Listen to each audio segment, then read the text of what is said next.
Hi guys, இன்றைக்கி பார்க்கக்கூடிய application இதுதான். ஸோ இந்த அப்ளிகேஷன் நம்ம ஈஸியாக ஏர்ன் பண்ண முடியும். கீழே இருக்க லிங்க்கை டச் பண்ணி அந்த மாதிரி ரெஜிஸ்டர் பேஜ் ஓப்பன் ஆகணும். இதில் வந்து உங்கள் ஃபோன் நம்பர், லாகின், பாஸ்வேர்டு போட்டு இந்த ரெஜிஸ்டர் கோடை போட்டு ஓப்பன் பண்ணிக்கோங்க. ஓப்பன் பண்ணி பார்த்தீங்கன்னா டெய்லி செக்இன் ஒரு ஆப்ஷன் இருக்கும். ஸோ அதை டச் பண்ணிங்கன்னா உங்களுக்கு கன்ஃபார்ம்ன்ற ஆப்ஷன் இருக்கும். அதை கிளிக் பண்ணிங்கன்னா உங்களுக்கு 20 rupees ஃப்ரீயாகவே கொடுத்துருவாங்க. ஸோ அந்த 20 rupees பார்த்தீங்கன்னா நம்ம ப்ரொஃபைலில் வந்து ஆட் ஆயிரும். அது வந்து நீங்கள் 220 ரூபா மினிமம் நீங்கள் இருந்தீங்கன்னா வித்ட்ரா பண்ணிக்க முடியும். அது மட்டும் இல்லாமல் இது வேறு எப்படி ஏர்ன் பண்ணுறதுன்னு பார்த்தீங்கன்னா கீழே ப்ராடக்ட்னு ஒரு ஆப்ஷன் இருக்கும். ரெண்டாவதாக அதை வந்து கிளிக் பண்ணிங்கன்னா உங்களுக்கு வந்து நிறையா வந்து ப்ராடக்ட் பர்ச்சேஸ் பண்ணுற மாதிரி வரும். ஃபஸ்ட்டு ப்ராடக்ட் பார்த்தீங்கன்னா வந்து 380 rupees இன்வெஸ்ட் பண்ணால் டெய்லி 138 rupees 30 நாளைக்கு வந்து கிடைக்கும்.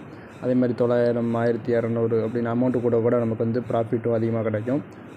நீங்கள் இதில் இன்வெஸ்ட் பண்ணுறது பார்த்தீங்கன்னா ஃபஸ்ட்டு ரீசார்ஜ் பண்ணணும். ப்ரொஃபைல்லேருந்து ரீசார்ஜ் ஆப்ஷன் இருக்கும். அதை கிளிக் பண்ணி ரீசார்ஜ் பண்ணிட்டு அதுக்கேற்ற மாதிரி நீங்கள் வந்து இன்வெஸ்ட் பண்ணிக்கோங்க. இதே மாதிரி டெய்லி வந்து ஏர்னிங் ஆப்ஸ் வேணும்னா நம்ம சேனலை மறக்காமல் ஃபாலோ பண்ணி வச்சுக்கோங்க.